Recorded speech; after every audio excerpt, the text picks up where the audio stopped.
Friends, आज हम class 8 science का चैप्टर नंबर 5 करेंगे, जिसका नाम है कोल एंड पेट्रोलियम।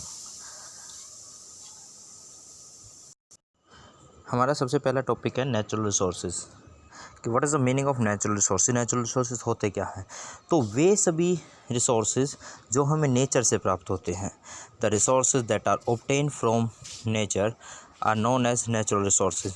जैसे फॉर एग्जांपल हम बात करें air, water, soil and minerals. तो इस टाइप के सारे जो एक्सेट्रा जितने भी एग्जांपल्स हैं वो नेचुरल रिसोर्स। जो चीज़ें हमें प्रकृति से प्राप्त हुई है वो नेचुरल रिसोर्सेज है, प्रकृति से प्राप्त होने वाले संसाधन। आगे हम बात करते हैं कि इनएग्जिस्टेबल नेचुरल रिसोर्सेज और एग्जिस्टेबल नेचुरल रिसोर्सेज में डिफरेंस क्या होता है। तो इनएग्जिस्टेबल नेचुरल रिसोर्सेज की बात करते हैं the resources that are present in unlimited quantity in the nature and can't be exhausted by human activities, for example air, sunlight etcetera. मतलब कि ऐसे संसाधन, ऐसे रिसोर्सेज जो हमारे नेचर में अनलिमिटेड अमाउंट में हैं, जो कितना भी उसका यूज़ कर लिया जाए तो वो फिनिश नहीं होंगे, उसको इनएग्जिस्टेबल रिसोर्सेज नेचुरल रिसोर्सेज कहते हैं। जैसे एग्जांपल की बात करें तो एयर, सनलाइट, कितनी भी हवा हम यूटिलाइज़ कर लें, सनलाइट हम यूज़ कर लें तो वो ख़त्म नहीं होने वाली। एग्जिस्टेबल नेचुरल रिसोर्स होते हैं जो सीमित मात्रा में है।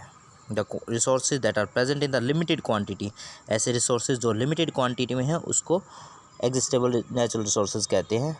और can be exhausted by the human activities, और जो लगातार उसका ऐसे ही अनवांटेड तरीके से यूज़ होता रहा तो वो फिनिश हो जाएंगे। जैसे एग्जांपल है coal, petroleum, mineral, fossil fuel etcetera. Next topic है हमारा फ्यूल्स।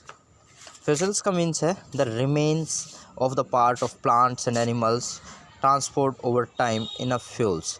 मतलब कि जो पौधों का और जानवरों का जो भी हिस्सा है और काफ़ी समय के पश्चात वो ईंधन में बदल जाए।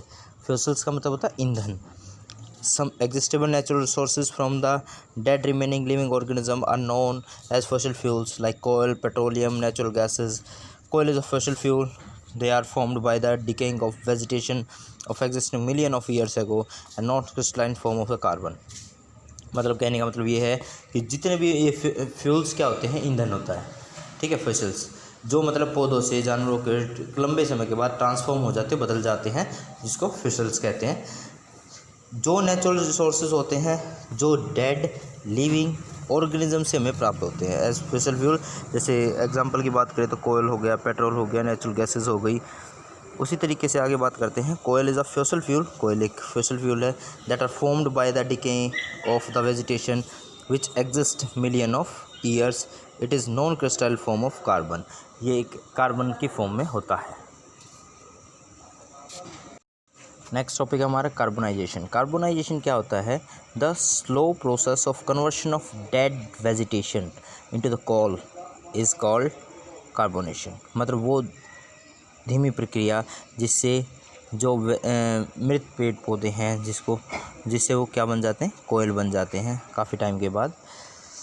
Coke is an amorphous for the form of carbon which is harder and dense of charcoal, and it is used as fuel. It is obtained by heating the soft coal in the absence or little supply of air. It is black in color. It is used as manufacture of steel. जैसे Kock होता है वो एक एम्फोरस form होती है carbon की, जो बहुत हार्ड होता है, डेंस देन द चारकोल उसकी तरह बहुत घना होता है, हाई डेंसिटी होती है, डेंस गाढ़ा होता है। And it is use as fuel, एक फ्यूल की तरह यूज़ किया जाता है। इट इज़ ऑब्टेन, वह हमें प्राप्त होता है सॉफ्ट कोल से, जब उसको जला दिया जाता है। Absence of little supply of air, जब वो हवा उसको उस तक नहीं पहुंच पाती या बहुत कम अमाउंट में हवा पहुंच पाती है, जब वो ऑब्टेन होता है तो it is a black in colour, वो काले रंग का होता है। It is use then manufacture of steel, उसको स्टील मैन्युफैक्चर करने के लिए भी इस्तेमाल किया जाता है। नेक्स्ट टॉपिक है हमारा डिस्ट्रक्टिव डिस्टिलाइजेशन। डिस्ट्रक्टिव डिस्टिलाइजेशन क्या होता है? The process of heating coal in the absence of air is called destructive distillation. मतलब कि कोल को गर्म करना हवा की एब्सेंस में हीट करना, उसको डिस्ट्रक्टिव डिस्टिलेशन कहते हैं। जिसे आगे बात करते हैं, coal tar is a black thick liquid, मतलब एक गाढ़ा लिक्विड होता है काले रंग का। That is mixture of about 200 substance, वो लगभग 200 सब्सटेंसों का मिक्सचर होता है। And is use to get the various minerals of everyday life, industrial like drugs, dyes, plastic, perfumes, paints, naphthalene balls etcetera. ये सब्सटेंस यूज़ किया जाता है बहुत सारे मटेरियल्स हमें प्राप्त करने के लिए हमारी डेली लाइफ से, जैसे ड्रग्स हो गई, डाइज हो गई। डाइज मतलब रंग, जैसे अलग अलग कलर होते हैं, कलर किए जाते हैं उनसे। Plastic, perfumes, paints, naphthalene balls, ये सारी चीज़ें इनसे प्राप्त होती हैं। आगे है नेक्स्ट टॉपिक हमारा coal gas. Coal gas is by product that is obtain during the process of coal to form coke and it is use as fuel. Coal gas is a by product, एक ऐसा product होता है जो obtain होता है कोल से to form Coke बनाने के लिए, and is use as fuel, जिसको ईंधन के लिए इस्तेमाल किया जाता है। इसके बाद पेट्रोलियम की बात करें, petroleum is a fossil fuel. Petroleum एक ऐसा ईंधन है that is obtain by the decomposition of dead animals and plants due to the geological change under the earth. It means oil from the rocks. It is dark oily liquid that is insoluble in water. जो petroleum होता है वो एक ईंधन होता है जिसमें बहुत सारी चीज़ों का मिक्सचर होता है, जो मृत जीवों से प्राप्त होता है, जो हमारे ग्लोब में अर्थ पे मौजूद है। It means oil from the rocks. ये एक ऐसा एक तरीके से ऐसा गाढ़ा लिक्विड होता है, एक तेल होता है जो बहुत ही ज़्यादा गाढ़ा होता है और ये पानी में इनसोल्यूबल होता है, मतलब घुल नहीं सकता, घुलनशील नहीं होता। आगे बात करते हैं various components of petroleum there are used as follow, कि बहुत सारी पेट्रोलियम के बहुत सारी चीज़ें हैं।